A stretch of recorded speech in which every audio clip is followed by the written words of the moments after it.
Good morning students, class 4th Hindi. Now we started our second chapter, Tenali Raman की कला।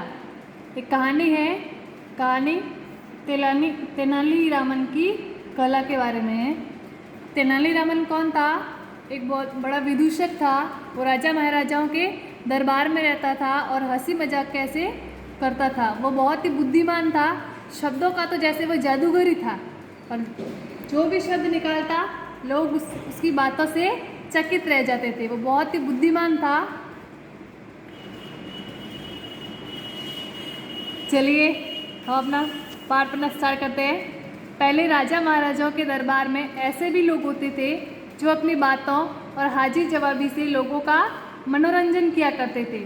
पहले राजा महाराजाओं के दरबार में मनोरंजन के लिए कुछ लोग होते थे जो हाजिर जवाबी यानी कि प्रश्न पूछते उसका उत्तर देते थे। तो ऐसे लोगों का मनोरंजन होता था। ऐसे लोगों को विदूषक कहते थे। क्या कहते थे ऐसे लोगों को? विदूषक। विदूषक का मतलब है हंसी मजाक करने वाला और तेज दिमाग वाला। तेनाली रामन भी इसी प्रकार का विदूषक था। उस समय राजा के दरबार में तेनाली रामन भी इसी प्रकार का एक क्या था? विदूषक था। उसका असली नाम तो रामन था।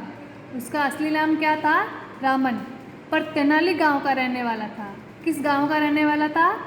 तेनाली गांव का रहने वाला था। इसीलिए उसे तेनाली रामन भी कहते थे। रामन बचपन से ही बहुत बुद्धिमान और चतुर था। रामन जो था बचपन से बहुत ही बुद्धिमान और चतुर था। शब्दों का तो वह जादूगर था। शब्दों के विचित्र अर्थ निकालकर वह लोगों को चकित कर देता था। ऐसे ऐसे शब्दों का प्रयोग करता था और ऐसे ऐसे अर्थ निकालता था कि लोग उसकी बातों को सुनकर ऐसे चकित रह जाते थे, आश्चर्यचकित। सब उसकी बुद्धिमानी की प्रशंसा करते थे। आसपास के गांव के दरबार के सभी लोग उसकी बुद्धिमानी की क्या करते थे? प्रशंसा करते थे। लोगों को विश्वास था, लोगों को उस पर भरोसा था कि रामन एक दिन बहुत बड़ा आदमी बनेगा। लोगों को ऐसे लगता था कि इतनी बड़ी बड़ी बातें करता है, इतना बुद्धिमान और चतुर है। तो ऐसे लोगों को विश्वास हो गया कि रामन एक दिन जरूर बड़ा आदमी बनेगा। उन दिनों विजयनगर के महाराज कृष्णदेव राय का बहुत बड़ा नाम था। उन दिनों महाराज थे विजयनगर के, उनका नाम था कृष्णदेव राय। उनका बहुत ही बड़ा नाम था। आसपास के सभी राजा महाराजाओं के वो उनको जानते थे। उनके दरबार में बड़े बड़े विद्वान रहते थे। उनके दरबार में बहुत बड़े बड़े विद्वान रहते थे। रामन ने भी उनके दरबार में जाने का निश्चय कर लिया। उस टाइम जो है कृष्णदेव राय के दरबार में बड़े बड़े विद्वान रहते थे। तो रामन ने ये बात सुनी तो रामन का भी उनके दरबार में जाने का मन हो गया। तो उन्होंने भी ये निश्चय किया कि मैं भी उनके दरबार में जाऊंगा। यद्यपि इतने बड़े राजा के दरबार में प्रवेश पाना हंसी खेल न था। इतने बड़े राजा थे कृष्णदेव राय, जगह जगह उनका नाम चलता था। तो इतने बड़े राजा के दरबार में जाना कोई हंसी खेल थोड़ी था। पर रामन अपने निश्चय पर अडिग था। पर लेकिन रामन ने क्या सोचा? नहीं, मुझे तो जाना ही जाना है। एक कहावत है कि जहाँ चाह है वहाँ राह है। ठीक है,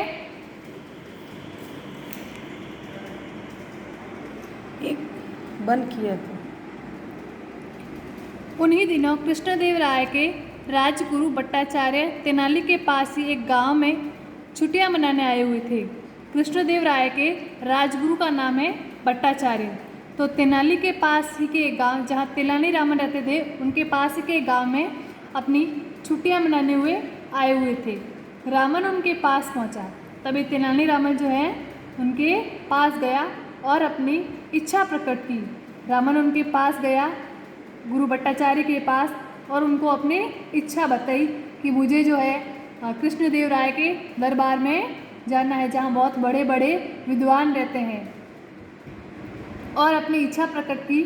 भट्टाचार्य ने रामन को सहायता करने का वचन दिया।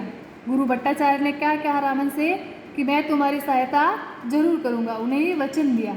रामन ने उनके पास रहकर खूब सेवा की। रामन ने भट्टाचार्य के पास रहकर उनकी खूब सेवा की। कुछ दिनों बाद भट्टाचार्य राजधानी लौट गए। कुछ दिनों बाद जो भट्टाचार्य वहाँ पे छुट्टियाँ मना के फिर कहाँ चले गए? अपने राजधानी चले गए, विजयनगर। रामन काफ़ी दिनों तक प्रतीक्षा करता रहा। रामन काफ़ी दिनों तक उनका इंतज़ार प्रतीक्षा करता रहा, पर भट्टाचार्य का कोई संदेश नहीं आया। भट्टाचार्य ने रामन को वचन दिया था कि मैं तुम्हारी सहायता जरूर करूंगा, लेकिन काफ़ी दिनों तक रामन ने उनकी प्रतीक्षा की और उसके बाद भट्टाचार्य का कोई संदेश नहीं आया। तब अतः रामन ने स्वयं महाराज कृष्णदेव राय के दरबार में जाने का निश्चय किया। जब भट्टाचार्य का कुछ दिनों तक कोई संदेश नहीं आया तो रामन ने क्या कहा कि मैं स्वयं वहाँ पे जाऊँगा। उन दिनों महाराज ने कुछ विद्वानों की एक सभा बुलाई हुई थी। उन दिनों क्या चल रहा था, दरबार में महाराजा ने बड़े बड़े राजाओं के बीच में विद्वानों की एक सभा बुलाई हुई थी। रामन भी इसी सभा में जहाँ पहुँचा। उन दिनों क्या चल रही थी, सभा चल रही थी, तो रामन भी उस सभा में जहाँ पहुँचा। सभा में वाद विवाद हो रहा था, किसी बात को लेकर, किसी विषय को लेकर वाद विवाद या चर्चा हो रही थी आपस में। ठीक है, आज हम इतना ही पढ़ेंगे तेनालीरामन के बारे में। आप भी अपनी किताब से एक बार घर पे पढ़िएगा। Okay, thank you.